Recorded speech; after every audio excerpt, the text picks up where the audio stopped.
Hi, everyone. Judge Andrew Napolitano here for Judging Freedom.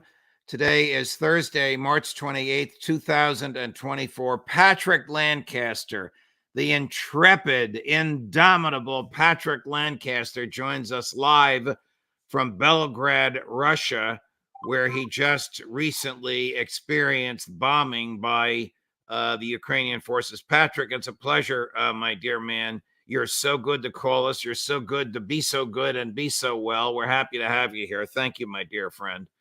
I want to Thanks start by, for having me, Judge, as normal. of course, I want to start by playing a clip which you provided to us, which is your arrival in Belgorod. It's Belgorod under fire.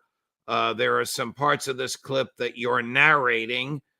There's a scene of you outside. There's a scene of you in the basement of a building. And then we'll just lower the volume and you can talk over and tell us what we're seeing. All righty. Sounds good, Judge. So this point right here is just as I arrived to the city, the sirens started going off and people started running to the basements. And then as soon as things got a little calm, I was a little caught off guard. Then it started heading to the actual impact site, which turned out to be only about 200-300 meters from where we were at the time of the alarms. And then we come up here to the actual apartment building that was hit by one of these what appeared to be a Western supplied vampire rocket, or technically it could have been a drone. It was a little hard to tell on the scene, but we filmed what we could here, and it was just amazing. Thank God no one was killed, because we see just there's 3 vehicles here that were just totally destroyed. And as we saw more of the just devastation here caused by this falling debris that fell from about the somewhere above the 10th floor, as we can see here, we decided to go forward and talk to the locals, about the people that lived in this building, about what was really happening. And they said that it was Ukraine, this man here, that it was Ukraine firing on the apartment building just because they want to scare them, and terrorize them, as the locals put it. And they said this was just a civilian area, no military near them. Let me stop you for just a moment. Where is Belgorod? How far into Russia proper from the Ukraine border is Belgorod, where this film was taken and where you are now? Okay, so this location, this is Belgorod is the capital of the Belgorod region of Russia, which borders the Kharkov region of Ukraine. And this border is where Ukrainian forces have been trying to push into Russia. Now, I mean, this is Russia. This is not something that's disputed, that Russian law says is Russia and Ukraine says is Ukraine. This is Russia. On every map in the world, this region is shown as Russia. There's no question about what country this is. This is Ukraine pushing into Russia. And they've can I stop you the last for a minute? 2 weeks hitting it very hard. This is Ukraine pushing into Russia by attacking civilian targets, right? Are there any military targets in Belgorod that would justify this kind of an attack? Well, I can tell you what it seems they're doing, and also what the locals have been telling me. Purportedly, the major weapon that's being used is the Vampire 122 millimeter rockets that are a grid weapon that come down in almost a square. And it seems Ukraine has been launching these rockets across the border into the city, just in the center. And they've been landing in different spots around the center. And unfortunately, on December 30th, they actually killed 14 people and injured 108, which 15 of what was children, during the holiday celebrations in the very center square of the city. Chris, let's run the airstrikes video where Patrick is actually in the street while the missiles are coming down.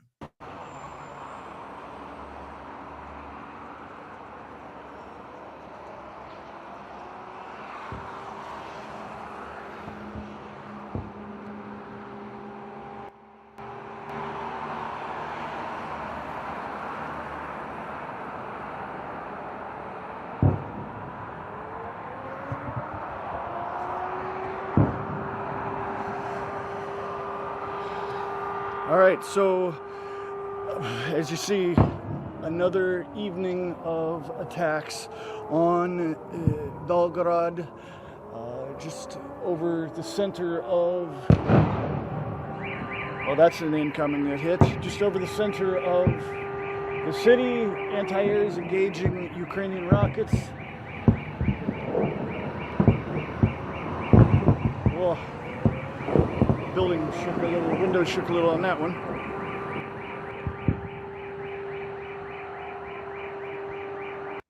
Patrick, how is it that you can be calm when you're standing outside of a building while these rockets and missiles are coming down? Can a person become acclimated to war like this?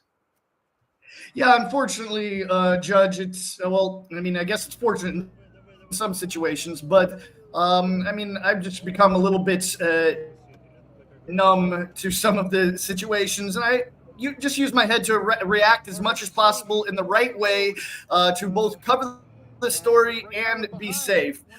Sometimes one goes a little higher than the other, but you know, it is what it is. And that How are footage you able was actually to? last night. Go ahead. Yeah, that footage was last night. As soon as the sirens started going off, I went out to the balcony and started filming the explosions overhead. And then after, raced to the scene of the impacts themselves, and that's this. And there was several apartment buildings that were damaged and several vehicles that were hit by these purportedly vampire rockets. And I just did best to cover that situation. And you know, there's been a lot happening in these days. How is it that you're able to cross the border between Ukraine and Russia? Is the border unmanned, unguarded, uncontrolled because it's wartime, or are you simply welcomed by the Russians because of your intellectual honesty and extraordinary reporting? Well, I assume you mean the borders between the disputed area and proper Russia. That's what you mean, Yes, Judge? Yes. yes. Uh-huh. Okay, yeah, that's those. I mean, that border is the border that was in place, you know, before the war started in 2014, and stayed in place pretty much the whole time. So, you know, I've got a visa, and, you know, it just acts as a normal border, and people that are allowed to be in Russia legally get to cross back and forth. It's pretty standard. It's just there's no stamp. How do the Russian people that you've interviewed in Belgorod react to themselves being targets by the Ukraine forces?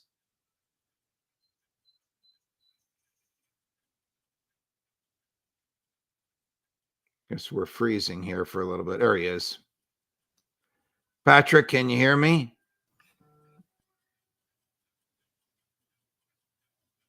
All right, so I'm Patrick Lancaster, and right now we are in a ambulance of the city region of Belgorod, Russia.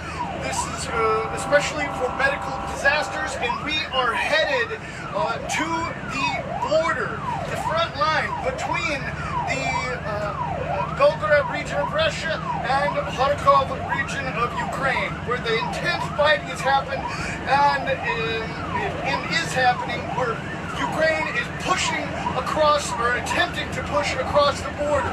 We're bringing you everything we can here on the ground from Belgorod, showing you as many different parts of the government, the civilian life, and all we can. So here we go. It should be pretty interesting.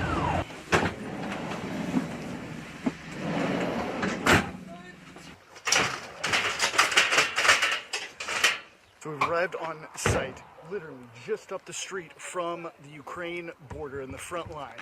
The tree line you see just across the way is Ukraine, in the front line.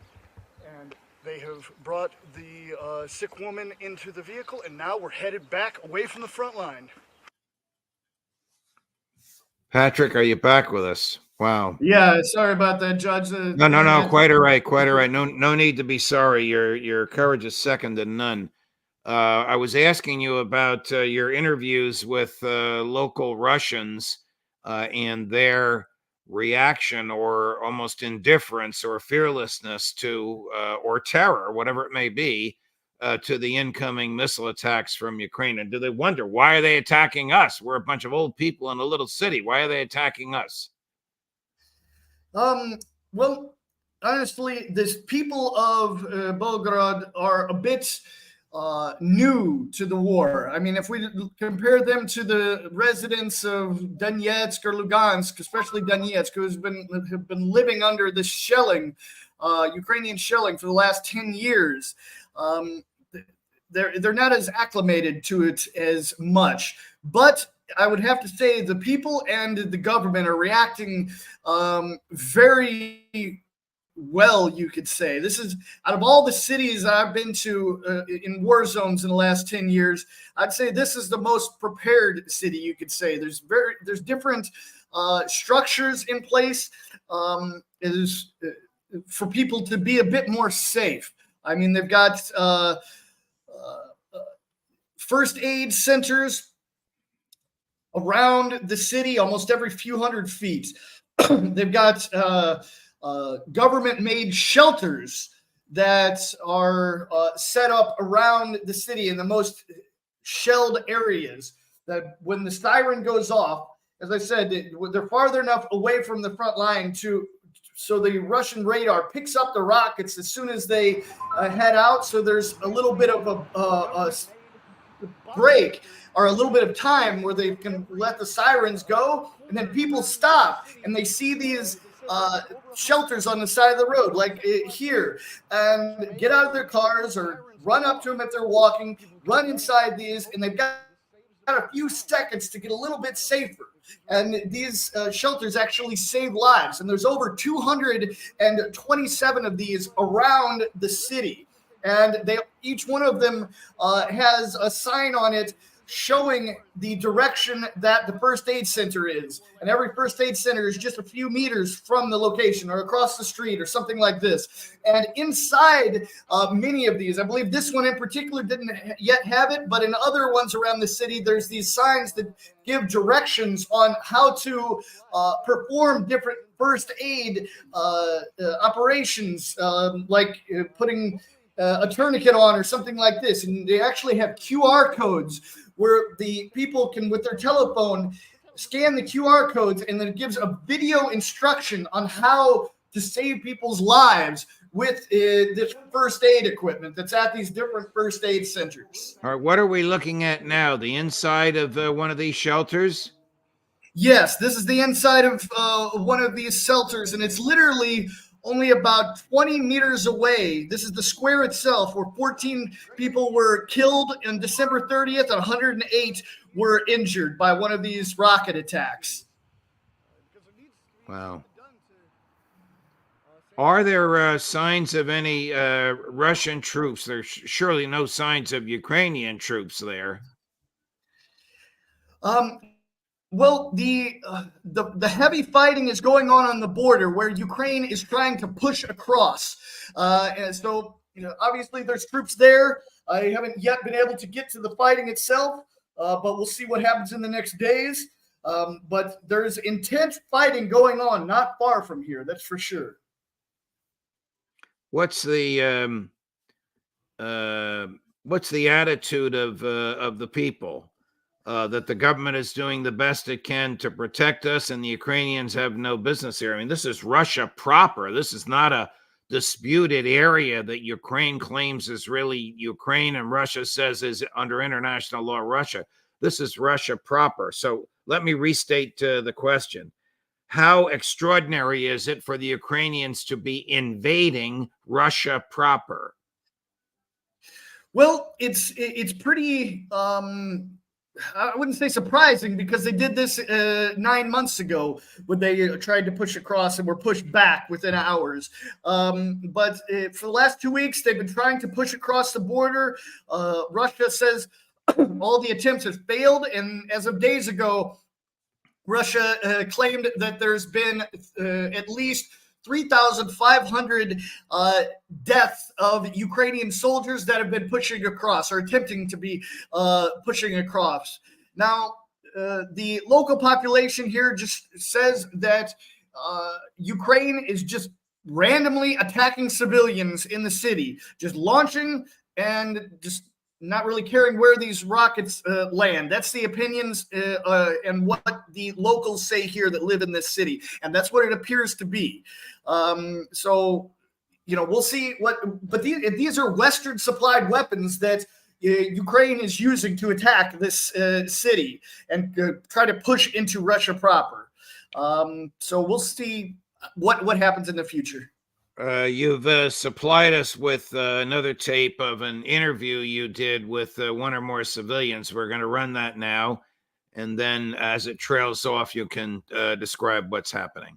Opened fire on civilian areas of Belgorod at 3:20 in the morning, and several were injured. We're here with one of the injured men, and we're going to have a talk to him about what the situation is and what happened. Okay, so this man was a security guard in this little construction area in a residential area. And luckily, he was sleeping, because I said it was 3:20 in the morning when these shells came down. He was sleeping right here in this on this couch in this little guard shack. And he's pointing out how the shrapnel came through the window and through the wall. And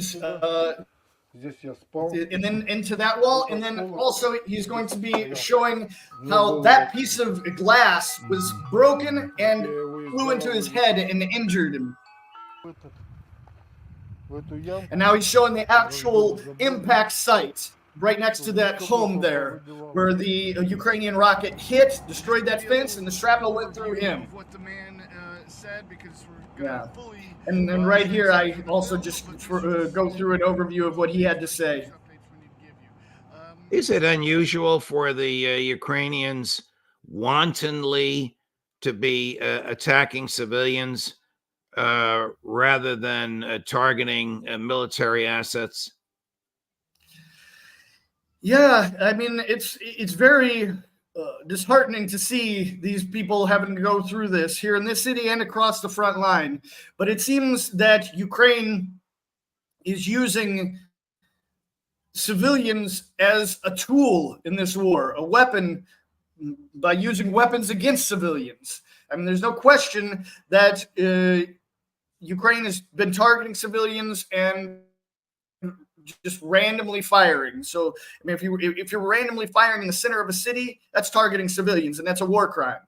The West keeps giving them more and more weapons to continue these war crimes. Okay, you just read my mind. Is it obvious the origin of these weapons, and has this developed any animosity amongst the public towards the West, the United States in particular? I mean, if this bomb comes down and explodes the shack and the guy lives only because he was in his bed, if he had been standing up, the shrapnel probably would have killed him. Does he know that those explosives were made in Michigan? Yes, there's no question that these people understand that the reason this war is continuing is because the West is continuing to supply Ukraine. They understand that the weapons that are killing their children and friends and family members are given to them by the West. How adequate are I know you said there are first aid shelters, and we can see the bandage on his head. How adequate is the medical care? In other words, when this guy was hit in the head with the flying glass, was he able just to walk or run to some place where a healthcare professional could clean and dress and secure the wounds? Well, the closer towards the center, yes, that's how it is. But in this particular case, this impact was a little bit closer towards the edge of the city. So in these cases, what happens is the emergency services, the ambulance, and the firefighters race to the scene of the impact because they almost immediately know the general location of where the rockets come, because you've got to think through the traveling of these rockets. They're tracked by radar. Calls come in right away to the police and emergency services. I was actually in the call center of the emergency services just yesterday, filming material for our upcoming film on the situation in Belgorod. So, I mean, it's really amazing to see the readiness that the city has for these situations, even though they're new to the war relatively. What's your feeling on the big picture here, Patrick? Do you get a sense from where you are that is the same sense that we have, which is that Ukraine is on its last leg? Well, the United States, they keep making that last leg longer for quite a while. I mean, there's no question that this war is continuing because of the support from the West. There's no question that this war continued past the first couple of months after Russia came in, because Ukraine wouldn't come to the table and let the Donetsk and Lugansk regions leave Ukraine because they wanted to leave Ukraine. Ukraine would not give them the right to self-determination. So there's no question about this. When it's going to end, I don't know. I hope it ends soon so people stop dying on both sides. In these areas that you visit, are people cognizant of the geopolitical forces around them, like the concert massacre in Moscow or the vote of the UN Security Council? Or is it more a hour-to-hour, day-to-day struggle to stay alive when these bombs are coming in? Well, of course, the terrorist attack in Moscow weighs heavy on the hearts and souls of the people of Russia. It's a big shock to these people, and I mean, you can imagine. But these people are living under war. So, as you say, they're trying to stay alive. They're trying to keep their family alive, and they're trying to become acclimated to the war.